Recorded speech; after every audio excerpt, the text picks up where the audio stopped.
नमस्कार, आपका Karnal fast news पर स्वागत है। आप ये सीधी तस्वीरें देख रहे हैं करनाल के काशवा रोड पश्चिमी यमुना नहर किनारे से, जहां पर आज हरियाणा के मुख्यमंत्री नवाब सैनी पहुंचे हैं और पश्चिमी यमुना नहर किनारे गांधी नगर काशवा रोड पर बने सूर्य देवता मंदिर में पहुंचे हैं। उस सूर्य देवता मंदिर में पहुंचकर सूर्य देवता को माथा टेक आशीर्वाद प्राप्त करेंगे। ये सीधी तस्वीरें देख रहे हैं सूर्य मंदिर के बाहर की, यहाँ पर हरियाणा के मुख्यमंत्री नायब सैनी पहुंचे हैं।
क्षेत्र नामांकन भरवाने जाना।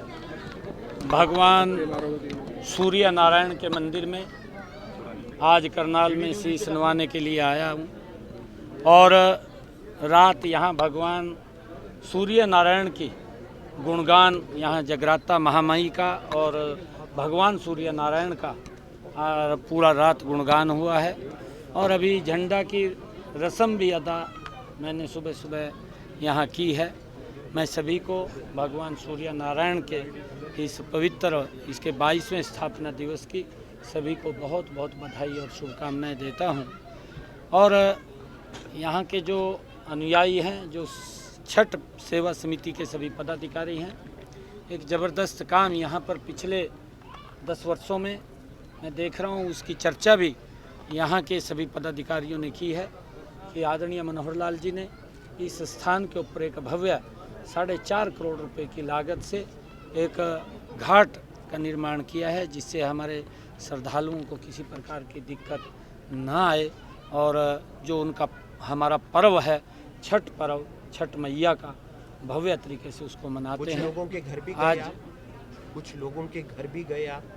हाँ, एक बहन जी मेरे पास आई थी, वो बोल रही थी कि घर में वो बीमार हैं, तो मैं पूछने के लिए फिर घर पे गया था। तो आयुष्मान कार्ड बना हुआ है, मैंने पूछा है सारा। उन्होंने कहा है मेरे को कि हमें दवाई भी मिल रही है, हमें कोई दिक्कत किसी प्रकार की परेशानी नहीं है। मैंने उनको कहा है जो भी आपको किसी प्रकार की अगर हेल्प की ज़रूरत है तो हम 24 घंटे लोचन सिंह आ गए हैं आपके मैदान में, आपके सामने। आज देखिए वो पीछे भी आए थे वो, अब भी आए हैं। कैसा नॉमिनेशन करवाने जा रहे हैं आप? कैसा मुकाबला देखते हैं? हाँ, आज नवीन जिंदल जी का नॉमिनेशन है। कल अंबाला में बंतो कटारिया जी का नॉमिनेशन हुआ था। हिसार में चौधरी रणजीत सिंह जी का, स्वयं मनोहर लाल जी उसमें उपस्थित थे। अंबाला में मैं स्वयं उपस्थित था। 29 तारीख को गुरुग्राम में राविंदर जी का नॉमिनेशन था, उसमें मैं स्वयं उपस्थित था। आज कुरुक्षेत्र में नॉमिनेशन है, उसमें मैं स्वयं उपस्थित रहूँगा। और 10 की 10 लोकसभा की सीटें बड़े मैंडेट के साथ आज हरियाणा समझाएंगे उसको। हमारे जगमोहन आनंद जी के बड़े नज़दीकी मित्र हैं, समझाएंगे जो मेरे भी मित्र हैं। आप कैसे मुकाबला देखते हैं? मेरे भी मित्र आपके हैं। लोचन सिंह के साथ कैसा मुकाबला देखते हैं और नामांकन कब भर रहे हैं? ये मुकाबला तो पिछले बार भी आप लोगों ने देखा है, आप भी देखेंगे। आप नामांकन कब भर रहे हैं आप? नामांकन 6 तारीख को भरें। सर, प्रत्याशी लगभग उतर चुके हैं, क्या माहौल देख रहे हैं आप जो बन रहा है? मैंने कहा है कि मोदी की सरकार ने, डबल इंजन की सरकार ने आज गरीब व्यक्ति की अपेक्षाओं के ऊपर डायरेक्ट लाभ उनके घर तक पहुंचाने का काम किया है। हर वर्ग के लिए काम किया है, महिला को सशक्त किया है, किसान को मजबूत किया है, युवाओं के अंदर विश्वास बढ़ाने का काम किया है, गरीब व्यक्ति के चेहरे पर मुस्कान लाने का काम इन 10 वर्षों में नरेंद्र मोदी की सरकार ने किया है। और जब इतने काम 10 वर्षों में किए हैं, ये कांग्रेस की तरह नहीं, 1970 के दशक में इंदिरा गांधी ने गरीबी हटाओ का नारा दिया था और लोग गरीबी हटाओ के नारे के प्रलोभन में आकर के वोट देते रहे, गरीबी नहीं हटा पाए। गरीबी के प्रति मजबूत लड़ाई अगर किसी ने लड़ी है, नरेंद्र मोदी जी लड़ रहे हैं और उसका परिणाम है अभी एक महिला मेरे पास आई थी कि मेरे पति बीमार हैं। मैं तुरंत ही घर पे गया और जब मैंने कहा कि मैं आ रहा हूँ घर पे, मैं उसको मिल कर के आया हूँ। मैंने पूछा उनको भी आप बीमार हैं? वो कहने लगे कि हाँ बीमार हैं। मगर आयुष्मान कार्ड का लाभ मिल रहा है? उन्होंने मेरे को बताया कि बिल्कुल आयुष्मान कार्ड से हमें दवाई मिल रही है, फ्री मिल रही है, हमारा इलाज हो रहा है, हमें कोई दिक्कत परेशानी नहीं है। और मैंने फिर उनको आश्वस्त किया कि आप जल्दी स्वस्थ हो जाइए, मैं और हमारी सरकार पूर्ण रूप से आप लोगों के साथ भूपेंद्र हुड्डा कहते हैं कि भूपेंद्र हुड्डा कहते हैं, मोदी जी कह रहे हैं अगर कांग्रेस आती है तो 55% प्रॉपर्टी टैक्स लगा देंगे। हाँ, ये उनकी मंशा उन्होंने अपने घोषणा पत्र में कही है, क्योंकि कांग्रेस हर बार घोषणा करती है, घोषणा पत्र निकालती है, परंतु जब 5 साल पूरे हो जाते हैं, अगर उस घोषणा को देखते हैं तो घोषणा ही रह जाती है, वो धरातल पर नहीं आता। वो बताएं, वो जितने घोषणा पत्र उन्होंने 60 वर्षों में घोषित किए हैं, जब भी चुनाव हुए हैं, उसमें कितनी घोषणाएं पूरी हुई हैं? देश पूछना चाहता है।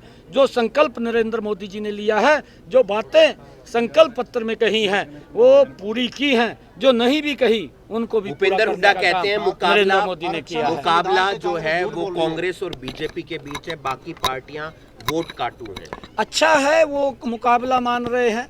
पिछले बार भी वो मुकाबला मान रहे थे, 10 की 10 सीटें साफ हो गई थी। पिछले बार नहीं मुकाबला मान रहे थे भूपेंद्र सिंह हुड्डा। अरे भूपेंद्र सिंह हुड्डा के जो शासन रहा है, उस शासन के अंदर हर व्यक्ति प्रताड़ित था। युवाओं को नौकरी पर्ची और खर्ची से मिलती थी, युवाओं को नौकरी मुख्यमंत्री के चक्कर काटने से मिलती थी, युवाओं को नौकरी मंत्रियों के चक्कर काटने से मिलती थी। आज नौकरी बिना पर्ची बिना खर्ची के मिल रही है। ये अंतर उनकी सरकार का हमारी सरकार का है।